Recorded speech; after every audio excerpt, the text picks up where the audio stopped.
दीपेंद्र हुड्डा की, दीपेंद्र हुड्डा की। हमारे मेरे भगवान के स्वरूप 5 बार के सांसद दीपेंद्र हुड्डा जी आए और हमको संबोधित करने का काम करें। दीपेंद्र हुड्डा जी।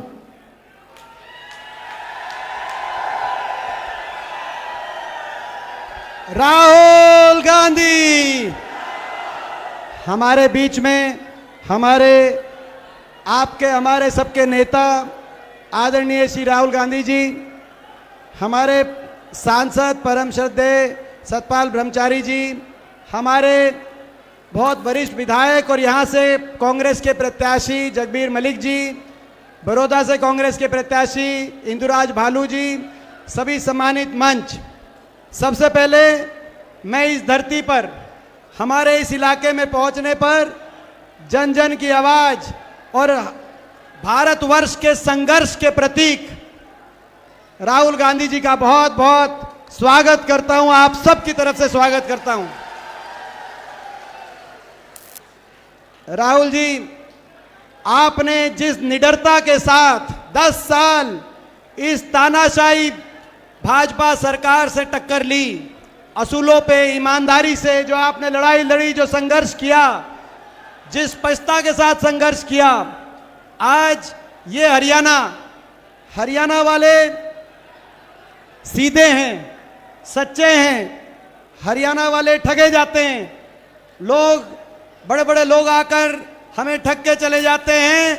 कोई गुजरात चला जाता है, कोई ठग के चला जाता है, कोई दिल्ली से, लेकिन आपने हमारा दिल जीता है। आपने हरियाणा वालों का दिल जीता है और आपको हम विश्वास दिलाते हैं कि हरियाणा में कांग्रेस पार्टी की सरकार बनेगी। और ये इलाका भी आपको बताओ, राहुल जी को विश्वास दिला दूं, सारी इलाके की सारी सीट,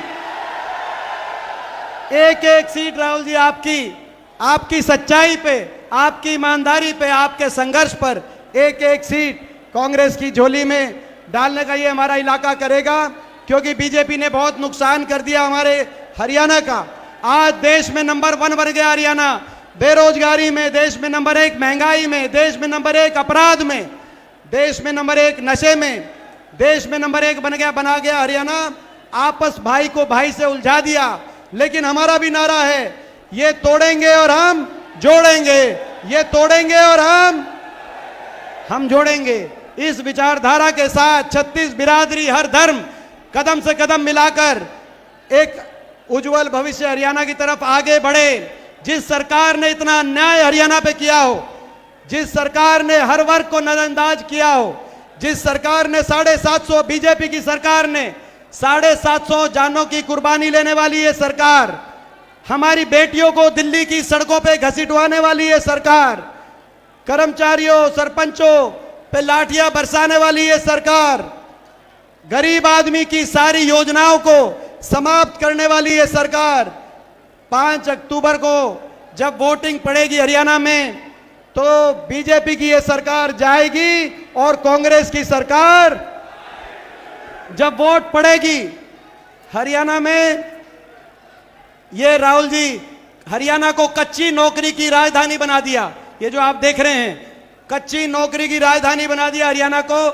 पक्की सरकारी नौकरी समाप्त कर दी हरियाणा से बीजेपी सरकार ने। 1.5 लाख बच्चों को कौशल निगम से और सीडीपीएलओ के माध्यम से बिना रिजर्वेशन, बिना पेंशन, कच्ची नौकरियों में हरियाणा के नौजवानों का शोषण किया जा रहा है। ये इसी बात का बैनर लेकर ये नौजवान आपके पास आए हैं। ये प्रदेश जय जवान जय किसान का प्रदेश, जय संविधान का प्रदेश। जब वोट पड़ेगी 5 अक्टूबर को तो हर वोट से निकलेगा जय संविधान, हर वोट से निकलेगा जय जवान, हर वोट से निकलेगा जय किसान, हर वोट से निकलेगा जय नौजवान। और जब वोट पड़ेगी, ये हुक्मरान है, इन दिल्ली के हुक्मरानों तक एक आवाज जाएगी, उनको पता चल जाएगा। क्या पता चल जाएगा? ये हरियाणा है प्रधान। राहुल जी, एक आपको एक बड़ी स्पेशल आपको गिफ्ट देना चाहते हैं इलाके की तरफ से, एक बहुत ही स्पेशल गिफ्ट। जब आप आए थे आपने एक मिनट, ये भी स्पेशल गिफ्ट है, मातू की जलेबी है। ये हमारे मातू की जलेबी, हमारे सांसद जी के पंडित मातूराम जी की जलेबी, गोहाना की ये मातूराम जी की जो जलेबी है, राहुल जी हम ये जलेबी खा के बड़े हुए हैं, हम ये जलेबी खा के बड़े हुए हैं।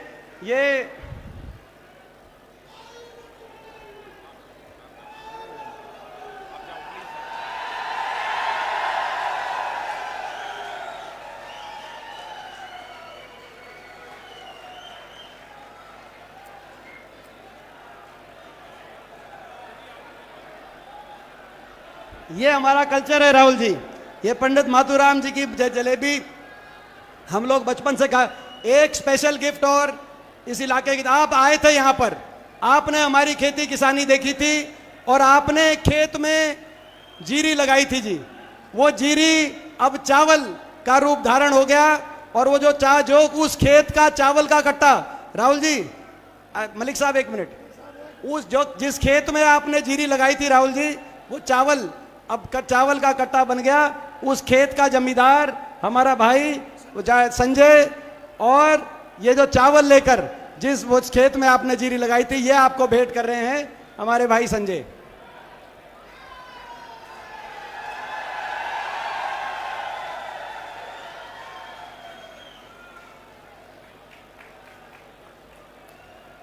राहुल जी हमें विश्वास है आप अन्नदाता की, किसान की और मजदूर की अगर देश में कोई लाज रखेगा तो वो हमारा राहुल गांधी जी हमारी लाज रखेंगे, हमें विश्वास है।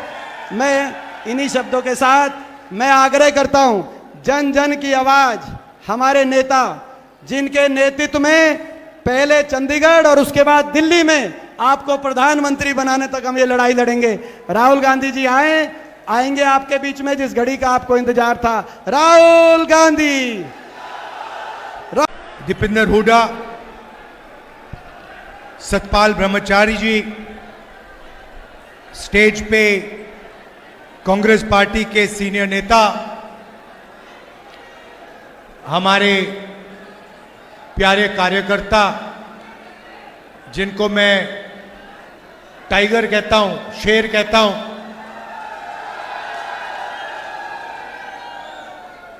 सुनाई नहीं दिया भाई।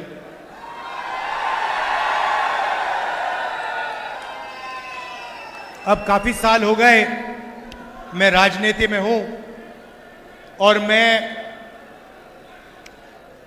आरएसएस का जो आदमी होता है और जो कांग्रेस का कार्यकर्ता होता है उसमें जो फर्क होता है 1 सेकंड में पहचान लेता हूं। मुझे दिखते ही पता लग जाता है ये कांग्रेसी है या फिर ये आरएसएस बीजेपी का आदमी है। आप जानते हो पता है कैसे लगता है? पता कैसे लगता है जानते हो? ये स्टेज देखो आप, ये देखो इनके चेहरे देखो, ये सब मुस्कुरा रहे हैं। ऐसे ही हमारे कार्यकर्ता होते हैं, 24 घंटा आपको खुश दिखेंगे, चेहरे पे मुस्कान दिखेगी। और बीजेपी के नेता, बीजेपी के कार्यकर्ता ऐसे होते हैं, 24 घंटा वो ऐसे रहते हैं। आप इनके चेहरे देखो, मोदी जी का चेहरा देखो, राजनाथ सिंह जी का देखो, मोहन भगवत जी का देखो, इनके सब कार्यकर्ताओं का चेहरा देखो, वो ऐसे देखेंगे।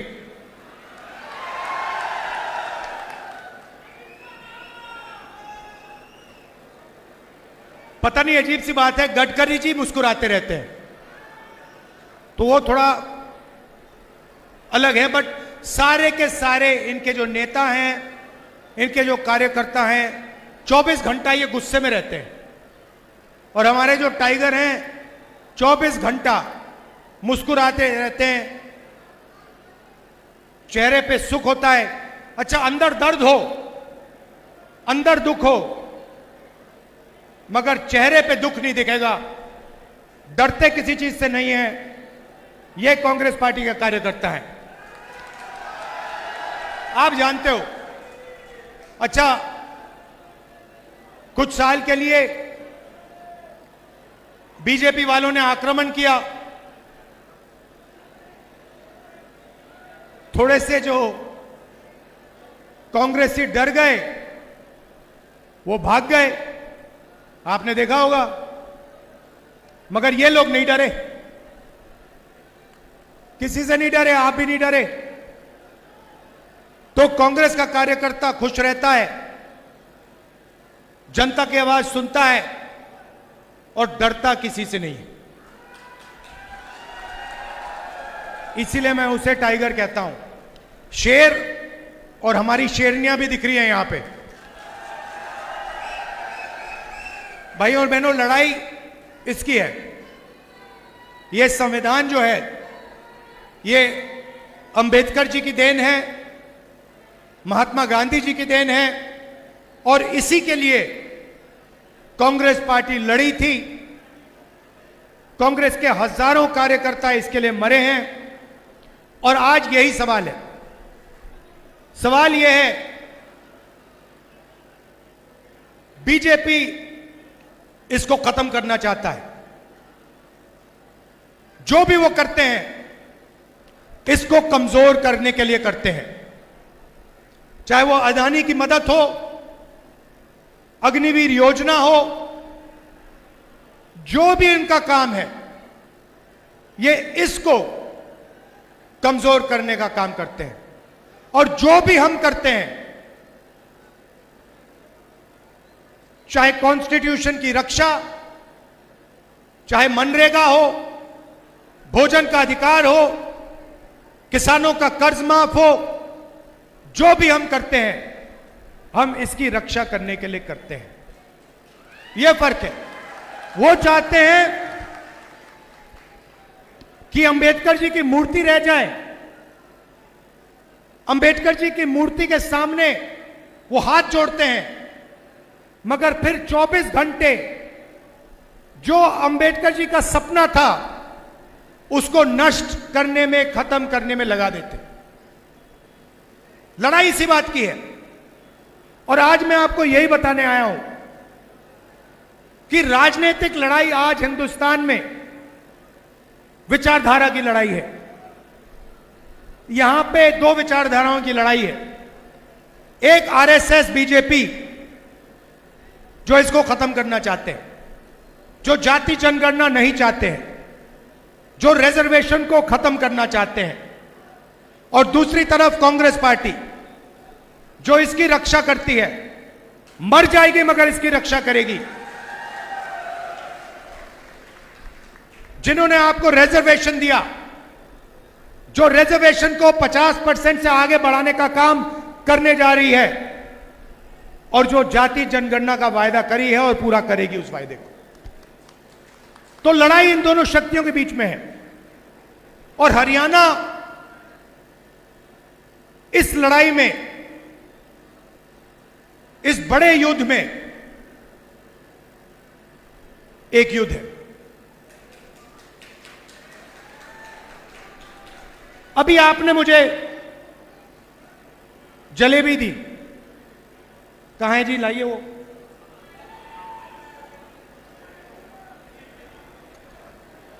नहीं वो डब्बा दो, डब्बा दो।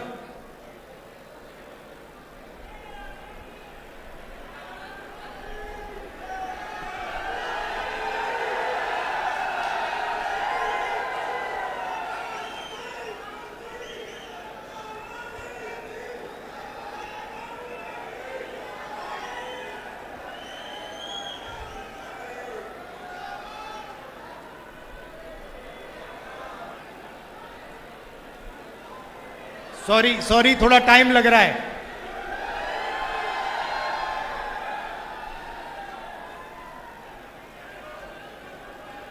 ये देखिए,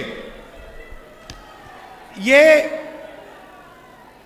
इससे आपको पूरी हरियाणा की हालत पता लग जाएगी। सबसे पहले जैसे ही मैंने आज ये गाड़ी में जलेबी चखी, मैंने अपने बहन को सीधा मैसेज भेजा। मैंने कहा प्रियंका को जलेबी बहुत अच्छी लगती है। मुझे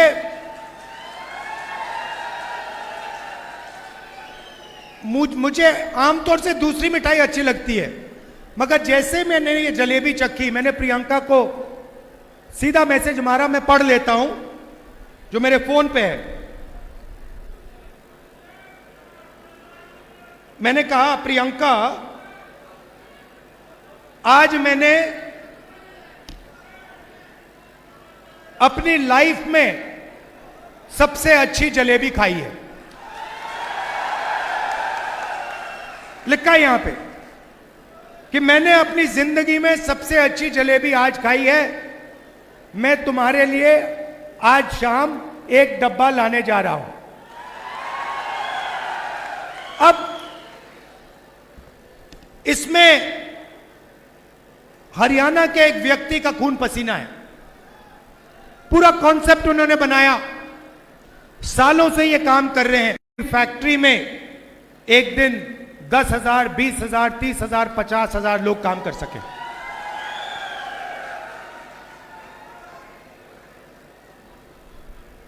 मगर उनको नरेंद्र मोदी जी ने चक्रव्यूह में फंसा रखा है।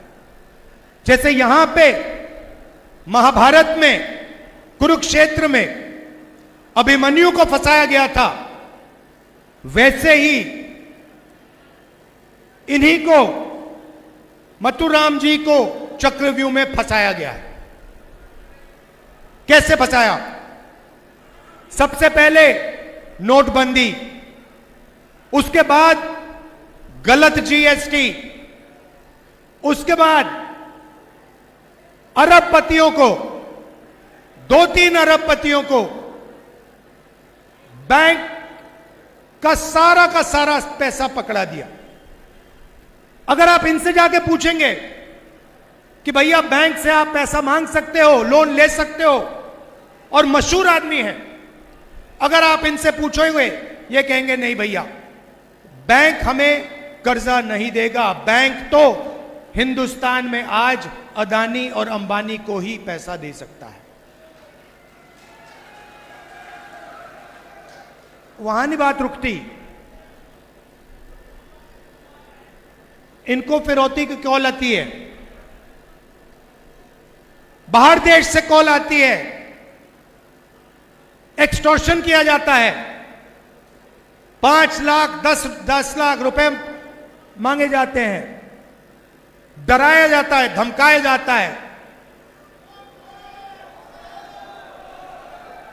और यह सिर्फ एक आदमी के साथ नहीं हो रहा है, यह हजारों लाखों लोगों के साथ हरियाणा में किया जा रहा है। नरेंद्र मोदी जी ने और आपकी सरकार ने हरियाणा को बेरोजगारी का सेंटर बना दिया है। हरियाणा में अगर कोई रोजगार चाहता है उसे नहीं मिल सकता। मैं अभी गया, अमेरिका गया, डैलस गया, डैलस में हमें फोन कॉल आता है, कहते हैं राहुल जी हम आपसे मिलना चाहते हैं। कौन हो आप? हम हरियाणा के युवा हैं। सॉरी, मुझे अभी बताया गया मथुराम जी को 2 करोड़ रुपए की फिरौती की कॉल आई थी। तो डैलस गया, डैलस में मुझे कहते हैं भैया हम आपसे मिलना चाहते हैं। आप कौन हो? हम हरियाणा के युवा हैं। डैलस में क्या कर रहे हो? हरियाणा से हम भाग के गए हैं। क्यों गए? हरियाणा में रोजगार नहीं है, हरियाणा में महंगाई है, हरियाणा में हम अपना सपना पूरा नहीं कर सकते, इसीलिए हम अमेरिका गए। कैसे गए? खेत बेचकर, 50 लाख रुपए देकर, कर्जा लेकर गए। कहां से गए? दिल्ली से इस्तांबुल, इस्तांबुल से कजाकिस्तान, कजाकिस्तान से साउथ अमेरिका, साउथ अमेरिका से सूरीनाम, सूरीनाम से पनामा, पनामा के जंगलों से निकलकर हम अमेरिका गए। अभी तक हमें नहीं मालूम कि हमें वापस भेजा जाएगा या नहीं। क्यों गए? करने को कुछ नहीं है। किस रेट पे आपने कर्जा लिया? 2 रुपए प्रति महीना। मैंने उनसे पूछा भाई बताओ, 30 लाख रुपए आपने दे दिए, 50 लाख रुपए आपने दे दिए अमेरिका जाने के लिए, हरियाणा में आपने छोटा सा बिजनेस क्यों नहीं खोला? हरियाणा में आपने दुकान क्यों नहीं खोली? हरियाणा में आपने छोटी फैक्ट्री क्यों नहीं खोली? उन्होंने मुझे कहा राहुल जी, हरियाणा में छोटी फैक्ट्री, छोटा बिजनेस सफल हो ही नहीं सकता, इसलिए हम अमेरिका गए हैं। उसके बाद कहते हैं राहुल जी एक काम कीजिए हमारे लिए। मैंने कहा क्या? कहते हैं राहुल जी हम अपने परिवार से नहीं मिल सकते। 10 साल के लिए हम अमेरिका में फंसे हैं। अगर हमारे पिता की मृत्यु होती है, माता जी की मृत्यु होती है, हम अंतिम संस्कार तक नहीं करवा सकते। हमें वीडियो फोन पर अपने पिता माता का अंतिम संस्कार करना पड़ता है। सच्चाई है। यह हालत है हरियाणा की। राहुल जी आप जाइए, हमारे परिवारों से मिलिए और उन्हें कहिए कि हम ठीक हैं। मैंने कहा भैया आप वीडियो कॉल पे तो बात करते हो, मेरे जाने की क्या जरूरत है? कहते नहीं राहुल जी, वो हमारी बात मानते नहीं हैं, वो सोचते हैं कि हम झूठ बोल रहे हैं। आप जाके उन्हें बताइए कि हम ठीक हैं, हम अकेले हैं, सपना पूरा करने के लिए आए हैं, मगर ठीक है। तो मैं वापस गया, सुबह सुबह करनाल गया, 20-25 परिवारों से मिला। अजीब सी बात है, वीडियो कॉल पर, कंप्यूटर पर, एक तरफ अमेरिका में हरियाणा के युवा, हरियाणा के भविष्य अमेरिका में बैठे हैं क्योंकि उनको हरियाणा में रोजगार नहीं मिल सकता। दूसरी तरफ उनके परिवार। बातचीत चल रही थी, मैं सवाल पूछ रहा था। एक मां मुझे बता रही थी कि उसके बेटे को हर रोज अमेरिका में कोई आके पीटता है, एक्सीडेंट हो गया उसका, पेट की सर्जरी हुई, चल नहीं पाता है, खा नहीं पाता है, वो उसको देख नहीं पाई, मिल नहीं सकती उससे। और जब ये बातचीत कर रहे हैं एकदम से एक चीख उठती है, चिल्लाता हुआ बच्चा भागता है कंप्यूटर के पास, कंप्यूटर को ऐसे पकड़ता है, चिल्लाता है पापा पापा पापा वापस आओ, वापस आओ पापा, वापस आओ। पापा देखते हैं उसको, मुस्कुराते हैं, रोना चाहता है क्योंकि वो अपने बच्चे को 10 साल के लिए नहीं देखेगा। मगर हरियाणा के लोगों के जैसे, कांग्रेस के हमारे जो कार्यकर्ता है वैसे, दिल के अंदर दर्द है मगर चेहरे पे आंसू नहीं दिखेंगे, चेहरे पे मुस्कान ही दिखेगी। वैसे ही वो युवा रोते हुए बच्चे को कहता है बेटा घबराओ मत, सब कुछ ठीक है, वापस आ जाऊंगा। अपने बच्चे से उसको झूठ बोलना पड़ता है, वापस नहीं आएगा, 10 साल के लिए वापस नहीं आ सकता है। बीजेपी की सरकार की देन है, नरेंद्र मोदी जी की देन है। ऐसा हरियाणा हमें नहीं चाहिए। मैं हमारे नेता राहुल गांधी जी से कहना चाहूंगा कि आपने हल्का बड़ौदा के मदीना गांव में जो जीरी लगाई, आज वो चावल के रूप में हम आपको देना चाहते हैं। राहुल गांधी जी,